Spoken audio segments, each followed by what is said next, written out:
First contact and fear. High Admiral Valara Thrix stood motionless before the sweeping observation deck of the Coalition flagship Eternal Dawn, her iridescent scales reflecting the distant starlight.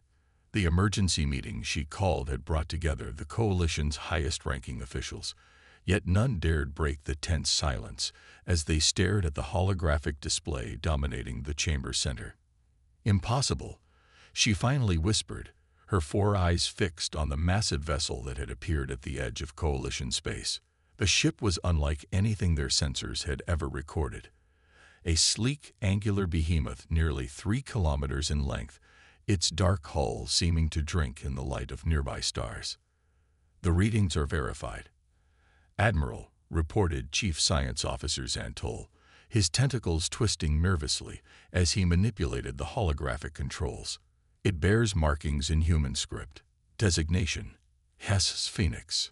A collective murmur of disbelief rippled through the chamber.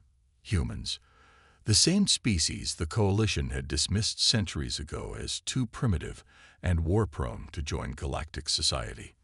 The same humans whose system they had quarantined behind a sensor network, believing them confined to their solar system. "That's impossible," declared Ambassador Krulfor, his crystalline form pulsing with agitation. "Our last survey showed them barely achieving reliable fusion power. They couldn't possibly have built something like this." The Phoenix hung in space like a sword pointed at the heart of everything the Coalition had believed about humanity. Its very existence challenged centuries of assumptions and careful policy. "We're being hailed," announced Communications Officer Lyra. "The signal. It's using protocols we've never seen before, but I've managed to decode it." Admiral Thrix straightened her ceremonial sash. On screen, the hologram shifted to reveal a human female in a sharp black uniform adorned with gold insignia.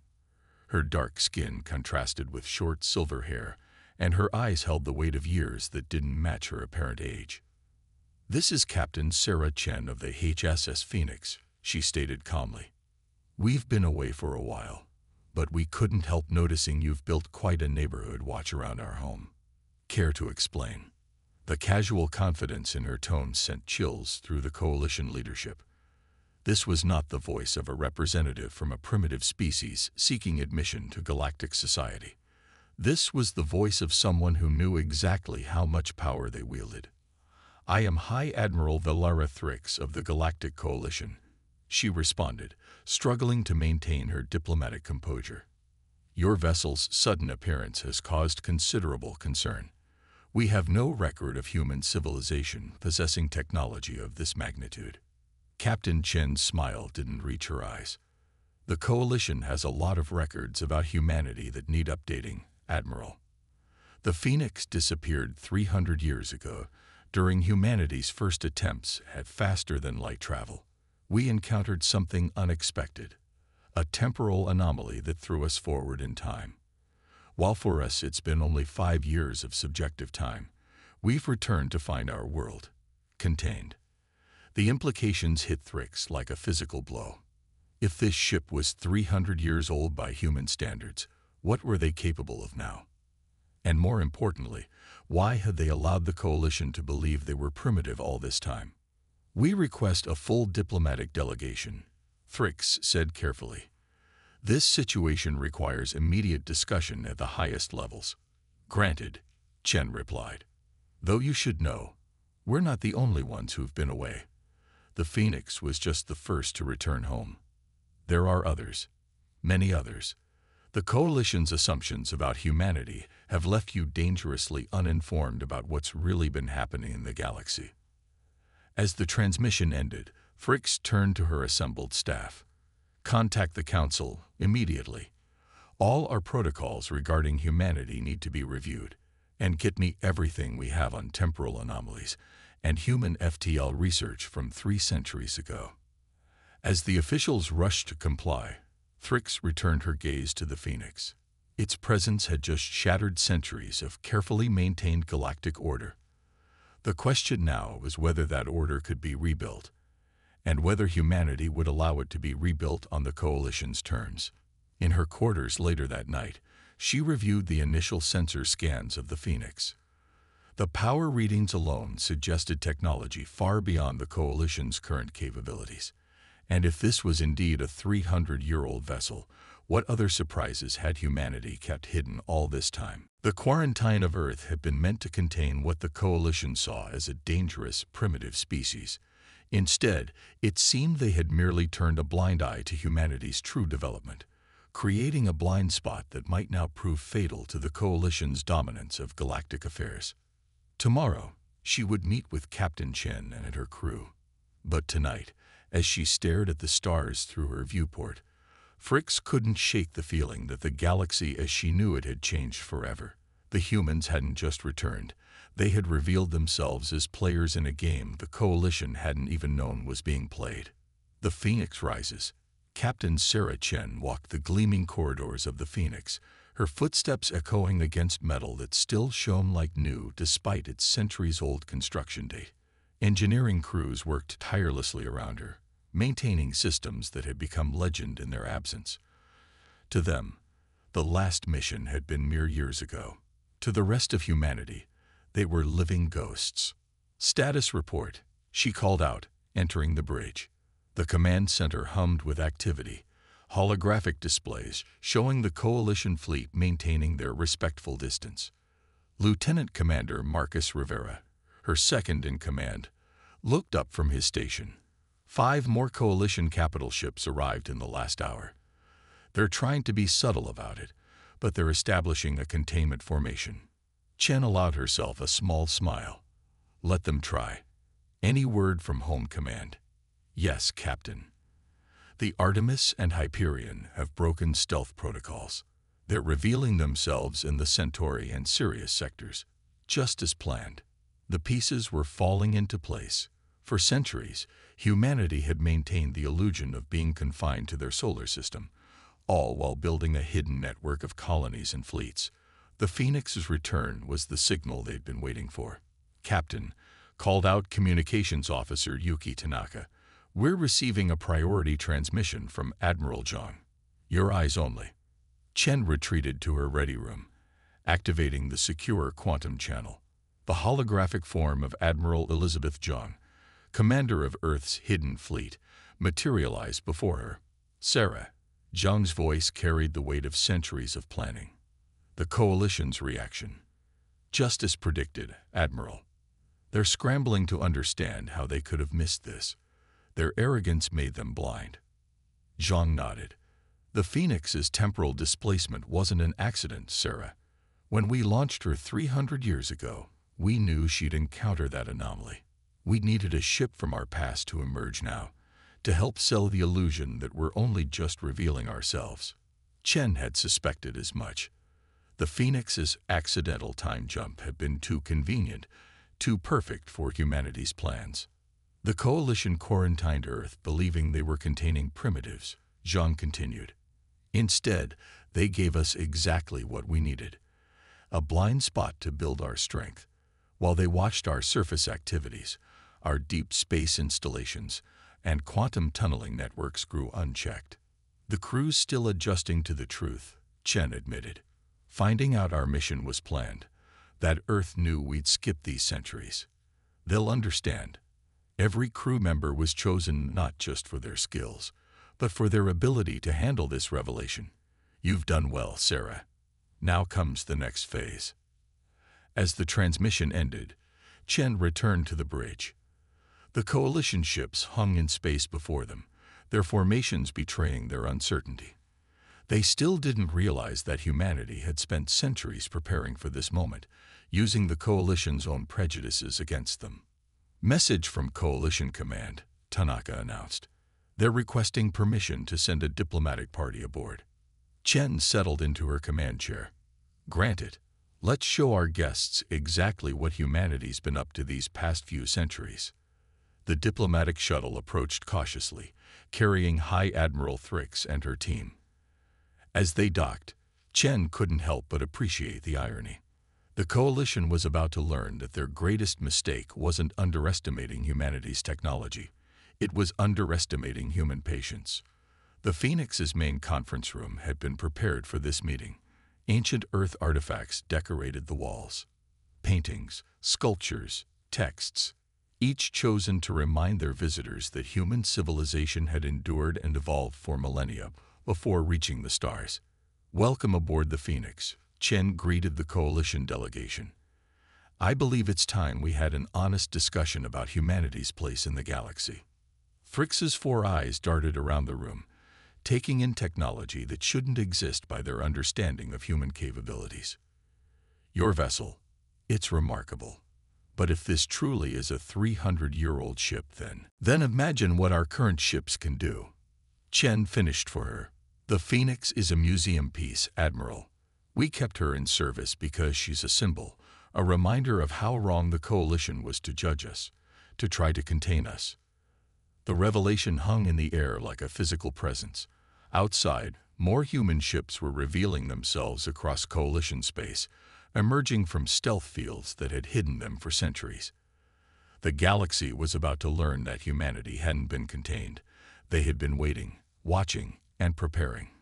The time for hiding was over. The Phoenix had risen, and with it, humanity's true place among the stars. Power shift. The Coalition High Council chamber, usually a model of order and decorum, had descended into chaos.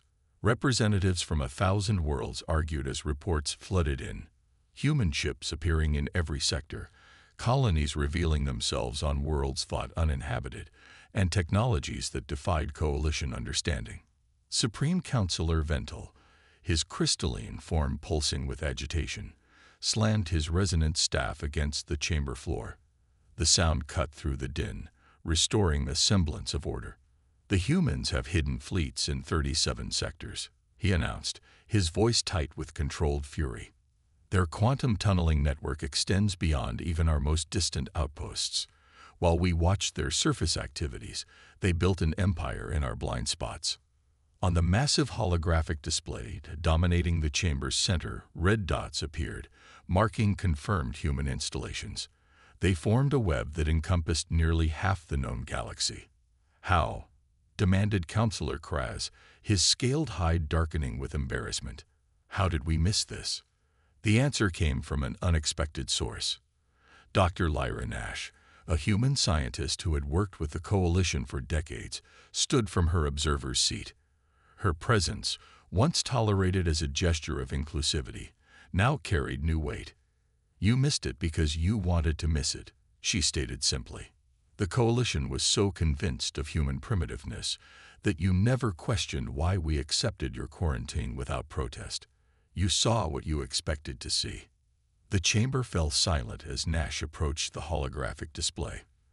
With a few gestures, she expanded the map, revealing even more human installations. Earth's surface activity, the conflicts, the seemingly primitive technology. It was a carefully maintained illusion. While you watched our armies fight with ballistic weapons, our quantum ships were mapping dark space. While you monitored our primitive fusion experiments, we were building Dyson swarms in neighboring systems. From her command chair aboard the Phoenix, Captain Chen watched the council session through quantum-entangled feeds. The revelations were proceeding exactly as planned.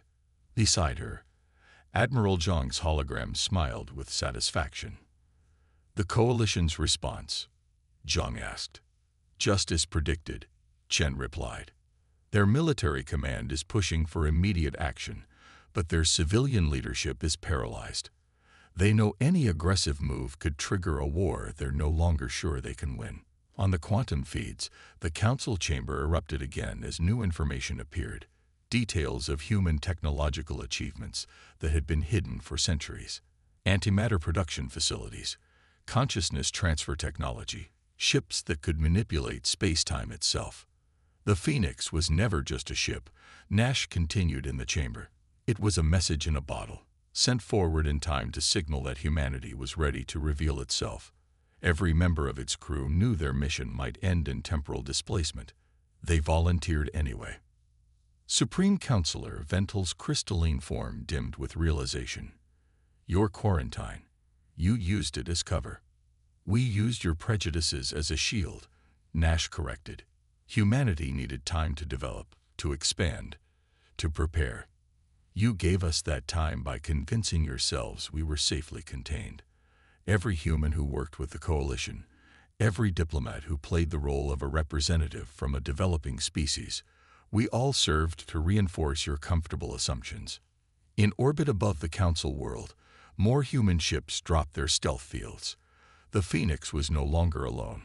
Dozens of vessels, each more advanced than the last, took up position in a display of force that couldn't be ignored. "We're receiving transmissions from multiple Coalition worlds," Lieutenant Tanaka reported aboard the Phoenix.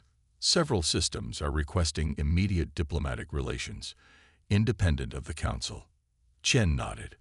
This too had been anticipated. The Coalition's power structure had been built on technological superiority. With that assumption shattered, member worlds would begin seeking their own arrangements with Earth. "Send them our pre-prepared diplomatic packages," she ordered, "and notify Home Command that Phase 3 is proceeding as planned." The galaxy was reshaping itself around humanity's revelation. Centuries of careful preparation were paying off as the Coalition's authority crumbled in the face of a human civilization far more vast and advanced than they had imagined possible. In the Council chamber, Nash concluded her presentation with a statement that sent chills through the assembled representatives. "Humanity isn't emerging onto the galactic stage. We've been here all along, watching, learning, and preparing. The question isn't whether you'll accept us as equals. The question is whether you're ready to accept us as we truly are." The power shift was complete. In a single day, the galaxy's political and military reality had been transformed. Humanity hadn't just survived the Coalition's quarantine. They had turned it into the perfect cover for their ascension to galactic power. And this was only the beginning.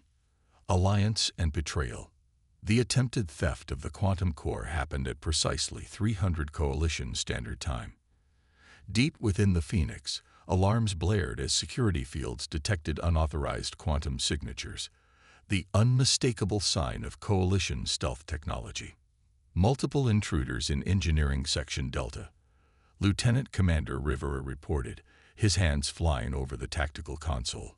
"They're using some kind of advanced phase shift technology. Coalition special operations, but not operating under official orders." Captain Chen's expression hardened. "Activate countermeasures. Protocol Omega." Throughout the massive ship, quantum fields shifted, negating the intruder's phase technology. 12 Coalition commandos materialized, caught in the act of attempting to breach the Phoenix's main engineering section. "Security teams are responding," Rivera announced. "But Captain, you need to see this." The tactical display showed a larger situation unfolding. 5 Coalition warships had broken formation, moving to aggressive positions around the Phoenix. Their weapons were powered, shields raised. "So," Chen murmured, "the Hardliners have made their move." The Hardliners, a militant faction within the Coalition military that had opposed any accommodation with humanity, had been expected to act. The only question had been when and how. Message from Coalition Command.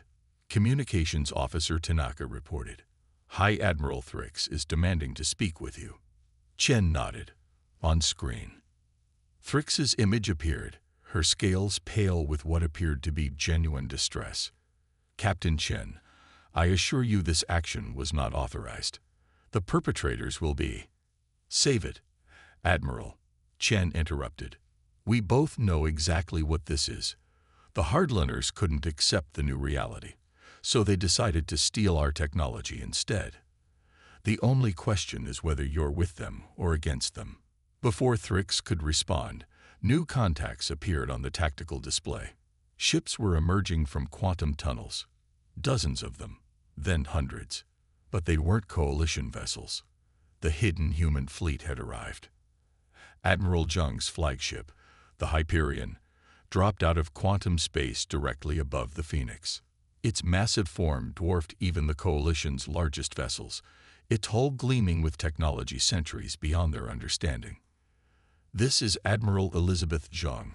To all Coalition vessels," her voice rang across all frequencies. "Stand down immediately or face the consequences of your actions." The 5 rogue coalition ships found themselves surrounded by humanity's revealed might. Their weapons, impressive by coalition standards, seemed suddenly inadequate. Aboard the Phoenix, the captured commandos were being led to the brig. Their leader, a high-ranking coalition officer, snarled at Chen as he passed. "You hid among the stars like cowards while we built civilization."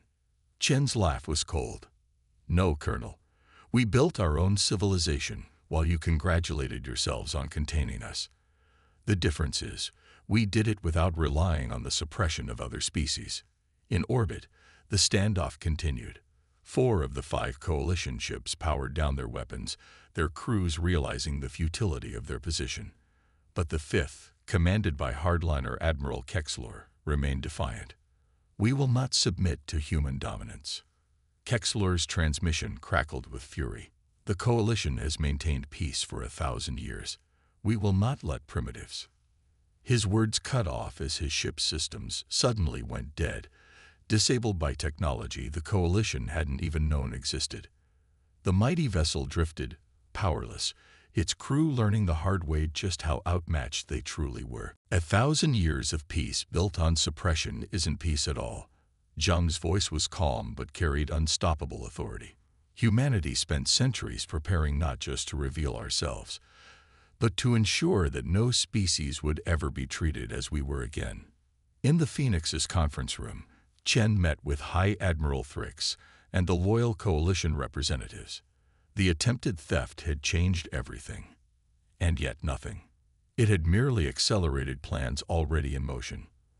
"The hardliners will be dealt with," Thrix assured them, her voice heavy with the weight of recent events. "But you must understand, this revelation, this shift in power, it's unprecedented." "No," Chen corrected. "It was inevitable. The Coalition's mistake wasn't in underestimating our technology. It was in assuming that containing a species would prevent its advancement. You gave us the perfect cover to build something better." As human ships secured the disabled Coalition vessels, messages poured in from across the galaxy. More Coalition worlds were pledging support to the new human-led initiative. The old order was crumbling, not through force, but through the simple revelation of a truth that had been hidden in plain sight. The age of Coalition dominance was over. The age of true galactic cooperation was about to begin. A new dawn. 1 year after the Phoenix's return, the new Galactic Assembly convened for the first time in Earth's orbit. The massive space station Genesis, hidden for centuries, and now revealed, hosted representatives from over 2,000 worlds, both former Coalition members and newly contacted civilizations from regions the Coalition had never explored. Captain Sarah Chen, now Admiral Chen, stood at the observation deck, watching ships from across the galaxy dock at the station. The Phoenix held position nearby, a symbol of how far humanity had come and how far they would go. "Quite a view, isn't it?" Admiral Zhang stepped up beside her. 1,000 species, gathering not under Coalition mandate, but by choice. "Hard to believe it was just a year ago. We were pretending to be primitives," Chen replied. "Though some days I think the Coalition still hasn't fully processed what happened." The station's main chamber was a marvel of human engineering, a vast spherical space where artificial gravity could be adjusted for each species' comfort. At its center floated the Nexus, a quantum-powered holographic interface that connected all attending worlds in real time. Supreme Counselor Vental, who had chosen to remain in leadership through the transition, addressed the assembly. His crystalline form gleamed under the chamber's lights, a reminder of how much remained unchanged even as everything had transformed. For a millennium, the Coalition claimed to be the guardians of galactic civilization, he began. "We believed our way was the only way. Humanity proved us wrong not through conquest, but through patience, innovation, and a vision of unity we had never imagined possible." Dr. Nash, now Earth's chief ambassador, took the platform. The quantum translators ensured every species present could understand her words not just linguistically, but culturally. "The human fleet that revealed itself last year wasn't built for war," she explained. "Every ship, Every installation, every piece of technology we developed in secret was designed with one purpose: to ensure that when we finally stepped onto the galactic stage, we could guarantee no species would ever face discrimination or containment again. Throughout the chamber, representatives from formerly suppressed species nodded in agreement. The Coalition's protection had often meant stifling the development of races they deemed unready for galactic society. In the station's diplomatic quarter, High Admiral Thrix met with Chen. The former adversaries have found common ground in building something new from the ashes of the old order. "You could have crushed us," Thrix admitted. "When the hardliners tried to steal your technology, you had every excuse to take control by force." Chen smiled. "That would have made us exactly what the Coalition feared: conquerors. We spent centuries preparing not just technologically, but culturally. We wanted to build something better." The Genesis station's quantum core hummed with power, maintaining connections with worlds across the galaxy. In chambers throughout the station, species that had been kept apart by Coalition doctrine were sharing technologies, cultures, and dreams. Message from Deep Space Division. Lieutenant Commander Rivera reported to Chen. "The quantum tunnel network is now fully operational. All member worlds are connected." This was humanity's true gift to the galaxy. Not just advanced technology, but a new way of thinking about civilization itself. The quantum tunnel network meant any world could connect with any other, regardless of distance. Trade, cultural exchange, and cooperation could flow freely. In the main chamber, Ambassador Nash unveiled the final piece of humanity's vision. "Today, we're introducing the library, a quantum database containing all of human knowledge and technology. It's now available to every world in the assembly, without restriction. We hid our advancement for centuries. We won't hide it anymore." The announcement sent shockwaves through the gathering. The Coalition had always controlled the flow of technology, deciding which species could advance and when. This unrestricted sharing of knowledge was revolutionary. "Some will say we're moving too fast," Nash continued. "That not every species is ready for this level of advancement. We disagree. The galaxy thrives on diversity, of thought, of approach, of development. Our role isn't to control that diversity, but to nurture it."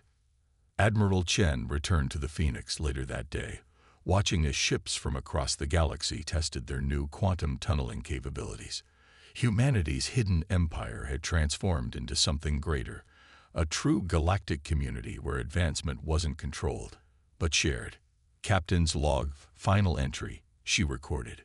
"The Phoenix's mission, begun 3 centuries ago, is complete. We weren't just a ship lost in time. We were humanity's message to the stars.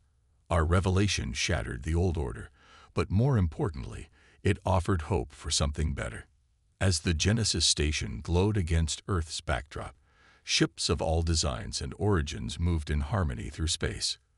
The age of secrets was over. The age of true cooperation had begun. Humanity hadn't just claimed its place among the stars, they had transformed what that place meant for everyone. The galaxy would never be the same, and that was exactly what they had spent centuries preparing for. The Phoenix had risen, and with it, a new dawn for all species had arrived.